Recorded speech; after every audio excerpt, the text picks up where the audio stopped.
It's just February, and already Nigerians have been shocked by the brutal murder of 20-year-old youth corps member Salome Adaudo. Her boyfriend was caught last month with her severed head in a plastic bag in Nasarawa State. Unfortunately, such stories as this now abound in Nigeria. According to a 2019 survey by the Nigerian National Bureau of Statistics, 30% of Nigerian women aged 15 to 49 have experienced physical violence, while a shocking 68% have encountered emotional, economic, and sexual abuse. Various barriers to seeking help, including cultural stigmas, fear of retribution, and a lack of trust in the legal system. Between 2019 and 2024, several reports of physical violence left countless individuals, particularly women and children, either traumatized or dead. The case of popular Nigerian gospel singer Osinachi Nwachukwu, who reportedly lost her life in April 2022 due to alleged domestic violence, is still fresh in the minds of many Nigerians.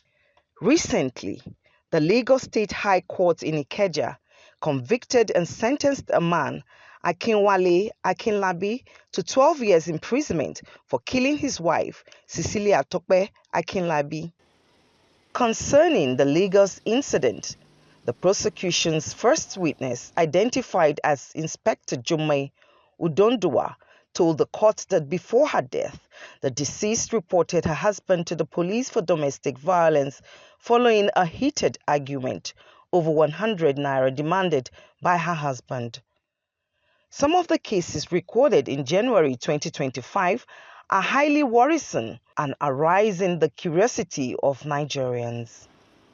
On January 26, 2025, a 33-year-old man whose name AIT has decided to withhold was arrested by operatives of the Enugu State Police Command for cutting off the right wrist of his wife. Preliminary investigations conducted by the command revealed that the suspect, who confessed to the crime, claimed he acted out of suspicion that his wife was involved in extramarital affairs. Prior to the Enugu incident, another man was arrested in Ogun State for pouring hot oil on his wife and stabbing her in the head during a domestic dispute. And in Anambra, a housewife identified also recently lost her life after being set ablaze by her middle-aged husband. The incident happened on January 20th at Eze Ezekwe village in Abagana, in Jikoka local government area of Anambra State, but the victim died in a nearby hospital after 24 hours. In a confessional video before the Anambra State Commissioner for Women Affairs, the suspect said he was angry that his wife usually returned home late at night at about 11 p.m.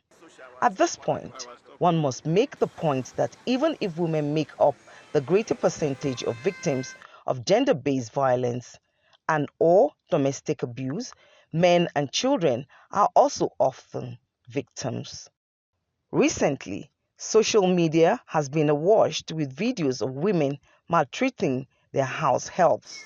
At the beginning of this month, a woman identified simply as Martha and a resident of Inyeman layout area of Makodi, Benue State, reportedly poured hot water on the private parts of her 9-year-old ward.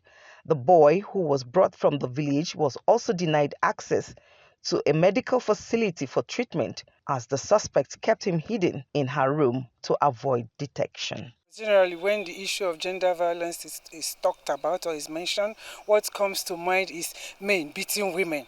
But the issue now is not even about men beating women, because both men, women, youth, boys, girls are involved in the issue of gender violence. This menace, if I may say, has become so rampant in our society that when you listen to this side, you hear one story, you listen to the left, you hear another story. If I should advise, or if I should recommend, or if I should say, I will ask that let there be a strict law by the government,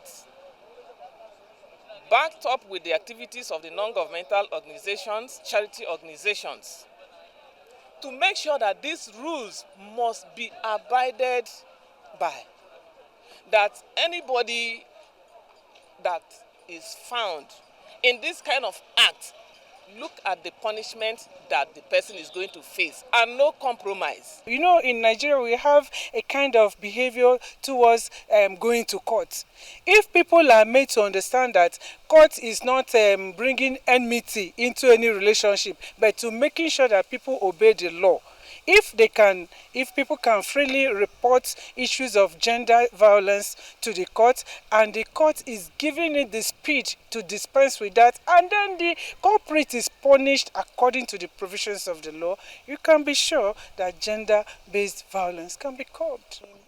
Analysts and counselors agree that there are three major factors that can lead to gender-based violence, especially between couples: sex, money, and power. The worsening economic situation of the country is also seen as a factor. As analysts say, when the economy is bad, it affects the men mostly because they are the ones that provide for the family.